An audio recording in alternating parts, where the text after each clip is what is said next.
जय माता दी, जय मां कामाख्या। देव राधा ट्रस्ट सत्यवाणी चैनल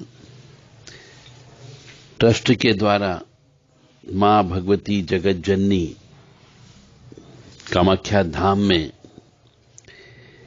विभिन्न प्रकार की साधनाएं करवाई जा रही है। यह साधना 20 मार्च से 18 अप्रैल के बीच में कराई जाएगी। जिस किसी भी मनुष्य को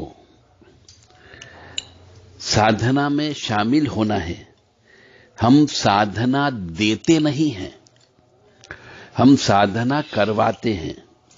मनुष्य को इस योग्य बनाते हैं कि वह मनुष्य स्वयं साधना कर सके और अपने आप को उसके योग्य बना सके। इसलिए जो भी मनुष्य साधना करना चाहता हो वह देव राधा ट्रस्ट सत्यवाणी चैनल से संपर्क करे। साधना में काली साधना, 10 महाविद्या की साधना, दुर्गा जी की साधना, कंकाली काली की साधना, शमशान काली की साधना, मरघट वाली काली की साधना, भैरव जी की साधना, हनुमान जी की साधना, वास्तु से संबंधित ज्ञान, ज्योतिष से संबंधित साधना, महालक्ष्मी से संबंधित साधना, महासरस्वती से संबंधित साधना और तंत्र काटने की भी साधना होती है, शमशान साधना होती है। अघोरी, ओघड़ और वीर की साधना, जो भी साधना करना चाहे मार्च में 20 मार्च से 18 अप्रैल के बीच में यह साधना कराई जा रही है। कम से कम 7 दिन की साधना है। रहने खाने पीने की व्यवस्था मनुष्य को स्वयं को करना होगी।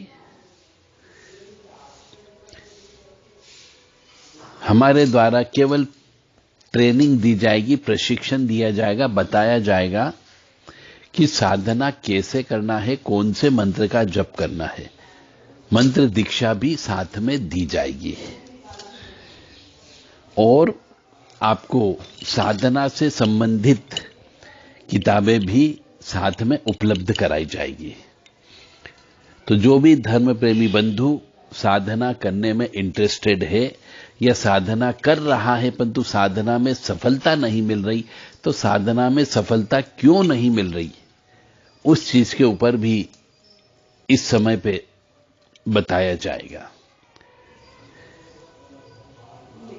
जो भी धर्म प्रेमी बंधु आध्यात्मिक उन्नति चाहता हो, बहुत दिनों तक किसी भी मंत्र का जप तप हवन करने के बाद भी यदि फल प्राप्त नहीं हो रहा हो,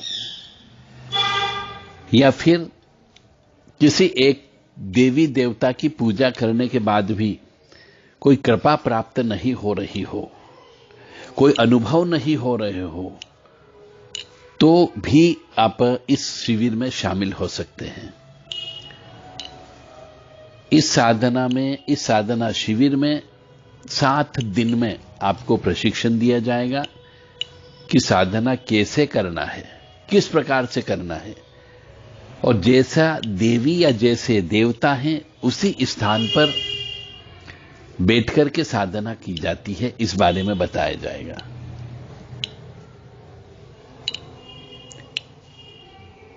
साधना करते समय किन किन बातों का ध्यान रखना चाहिए, साधना करने के बाद भी किन किन बातों का ध्यान रखना चाहिए, और भी जो गुण रहस्य वाली बातें हैं कि मंत्र जप तो सभी करते हैं, दिया बत्ती सभी करते हैं, परंतु फल प्राप्त नहीं होता है। बहुत से मनुष्य हैं जिनको 10-10 साल हो गए साधना करते करते पर कुछ भी हासिल नहीं हुआ, और कुछ ऐसे भी होते हैं जिनको साल 6 महीने की साधना कर लेते हैं तो उन्हें हासिल हो जाता है। यह सब पिछले जन्म के कर्मों का फल होता है। तो आपकी यदि जन्म तारीख, जन्म समय, जन्म स्थान है तो जन्म पत्रिका भी बनाई जाएगी इसी प्रशिक्षण के दौरान, और आपको बताया जाएगा कि आपको किस चीज की साधना करना चाहिए ताकि आपको उसमें सफलता मिल सके। क्योंकि पिछले जन्म के कर्म के अनुसार आपके जो इष्ट देवता होते हैं, आप यदि इष्ट देवता को छोड़ करके दूसरे देवी देवता की यदि साधना करते हैं तो सफलता मिलने में समय लगता है। तो आपके इष्ट देवता का चयन भी किया जाएगा, उन्हीं का मंत्र भी आपको दिया जाएगा साधना काल में, यानी मंत्र दीक्षा भी है और साथ ही साथ आपकी साधना का भी है। परंतु आपको रहने खाने पीने की व्यवस्था अपने स्वयं के पैसे पे, अपने स्वयं के अरेंजमेंट के आधार पर करना होगी। कोशिश करेंगे कि आपको हम वहीं पर ही कामाख्या धाम में, कामाख्या पहाड़ी पर ही रहने की व्यवस्था कराई जा सके। स्पेशल रिक्वेस्ट करने पर रहने खाने पीने की व्यवस्था भी की जा सकेगी शेयरिंग आधार पर, जिसमें खर्चा कम आता है। जय माता दी, जय मां कामाख्या। अधिक जानकारी के लिए आप 7649862712 पर व्हाट्सएप के माध्यम से संदेश देकर के अधिक जानकारी प्राप्त कर लें, या फिर 7987237885 इस नंबर पर व्हाट्सएप के माध्यम से संदेश देकर के अपना पूरा नाम, पूरा पता बताते हुए अधिक जानकारी प्राप्त कर सकते हैं। कृपया फोन नहीं लगाएं। जय माता दी, जय मां कामाख्या। कामाख्ये वरदे देवी नीलपर्वतवासिनी त्वं देवी जगतमाता योनि मुद्रे नमस्तुते। कामाख्ये काम संपन्ने कामेश्वरी हर प्रिये कामनाम देहि में नित्यम कामेश्वरी नमस्तुते।